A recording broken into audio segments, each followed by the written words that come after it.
Sekarang saya lanjutkan kembali. Menggali sejarah adat Luak Nantigo dari Kato Pusako. Bab kelima. Pakaian Datuk dijadikan sebuah adat, iaitu kain saruang bati ayam. Kain saruang baragi bati ayam ini dipakai sebagai perlengkapan seorang datuk. Adalah sesudah agama Islam masuk dan para datuk sudah masuk agama Islam. Pada waktu para datuk mengadakan berunding dan mufakat atau dalam menegakkan seorang datuk yang baru, karena waktunya sangat lama sekali. Para datuk itu sebagai seorang yang sudah beragama Islam, untuk mendirikan ibadah solat memerlukan dan menambah satu lagi pakaian datuk, iaitu sehelai kain saruang. Kain saruang ini tempatnya berbeda di dua kelarasan. Di kelarasan Bodi Ceniago, tempatnya disatukan dengan kain cindai basahan baragi, iaitu disandang, disarungkan atau disalempangkan di atas bahu sampai ke bawah. Di kelarasan Koto Piliang, tempatnya kain sarung itu disarungkan di pinggang dan dilipat dua. Di kelarasan Koto Piliang kemudian dibuatlah Kato Pusako mengenai kain sarung itu. Kain sarung atau sesampiang. Sarung sabidang ate lutui, patui sentiang tak boleh dalam. Patui dalam tak boleh sentiang. Karajo hati kasamonyo. Mungkin jo patui baukuran. Murah jo maha ditampeknya. Tanahnya sirah baati ayam. Tanduh barani karana bono. Ilmunyo bak bintang bataburan. Itulah kain saruang baati ayam. Kemudian, di kelarasan adat Koto Piliang, sesudah luak-luak dalam kelarasan Koto Piliang sudah merata memakai adat Koto Piliang, Datuk Bandaro Putih yang kesekian membentuk basa dan ompek balai, iaitu 1. Datuk Bandaro Putih yang kesekian berkedudukan di Sungai Tarap sebagai pemuncak Koto Piliang. Kedua, Indomo yang berkedudukan di Sarwaso sebagai Puro Panuh Koto Piliang. Ketiga, Mahudum yang berkedudukan di Sumani sebagai Aluang Bunian Koto Piliang. Keempat, Tuan Kali atau Kadi yang berkedudukan di Padang Gontiang sebagai Suluh Bendang Koto Piliang. Sesudah terbentuknya basa dan ompek balai, kemudian di kelarasan adat Koto Piliang perlengkapan pakaian datuk ditambah, iaitu 1. Cawek.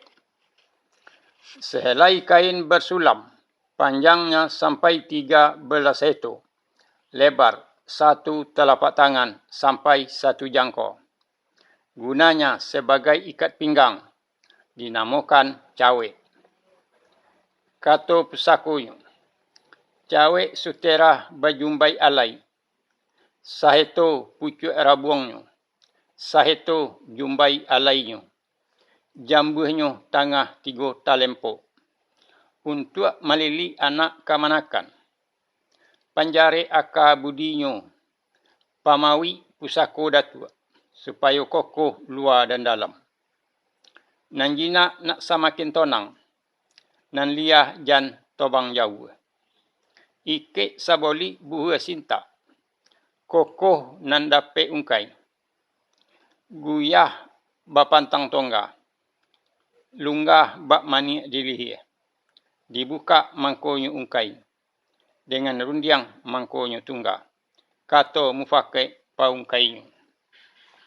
Kedua, pending. Sehelai kain bersulam. Panjangnya lebih kurang 4 heto. Lebar 1 telapak tangan. Sampai 1 jangkau. Gunanya, tempat menyisipkan senjata kari dinamakan pending. Kato Pusakonya. Ba pending parisai pusek. Bamato, intan dan podi. Lahirnya merupakan kapalo cawek. batinyo panangka ilmu buru. Tampe sanjato basanda, banamo kari kabasaran. Pakaian nan indak boleh tinggal, tandonyo saku bainggiran. Ketiga, kunci segamar. Anak kunci sebanyak 18 buah. Tempatnya digantung di pinggang. Gunanya pembuka peti puro penuh. Tempat menyimpan uang. Bila tiba masa kaya, peti puro dibuka. Bila tiba masa miskin, peti puro dikunci. Dinamakan kunci segamar. Kata pesakunya, dirantai kunci tergantung, berbagai bentuk ragamnya, merupakan alat jo perkakas, banyaknya 18 buah, bernama kunci segamar.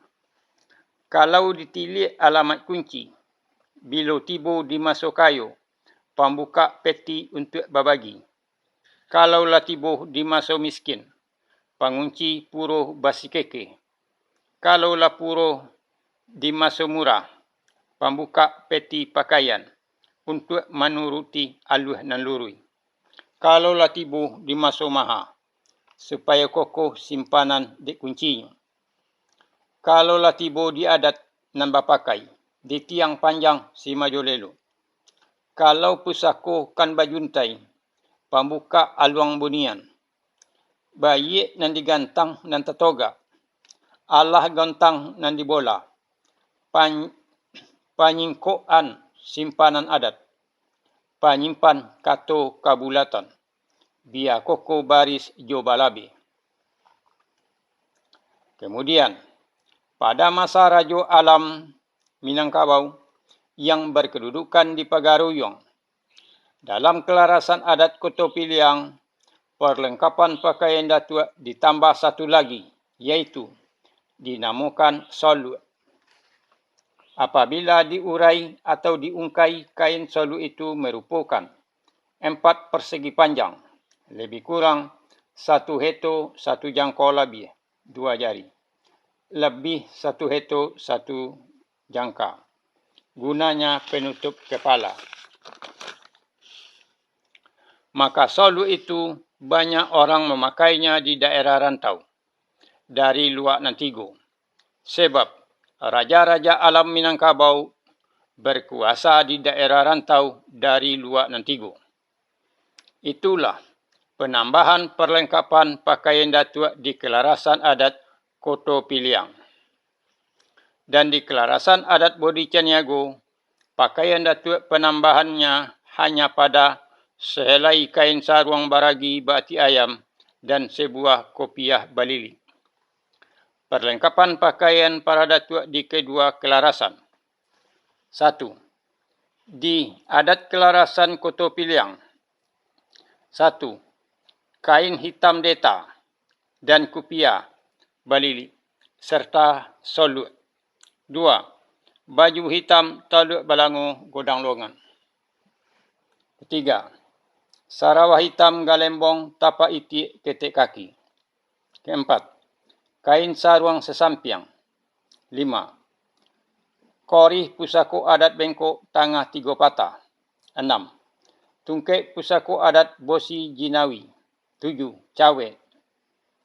8. Pending. 9. Kain kecil. 10. Kunci segamar. 2. Di adat kelarasan Bodi Caniago. 1. Kain hitam deta dan kopiah balili. 2. Baju hitam taluk balangu godang longan.